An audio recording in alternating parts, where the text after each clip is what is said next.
রিয়েলমির charger, কত বড় ধোঁকাবাজ।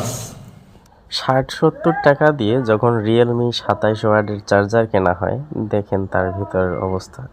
Disassemble করার সময় প্রথমে কভারটা খুলেই দেখা যাচ্ছে যে একটা গ্লাস।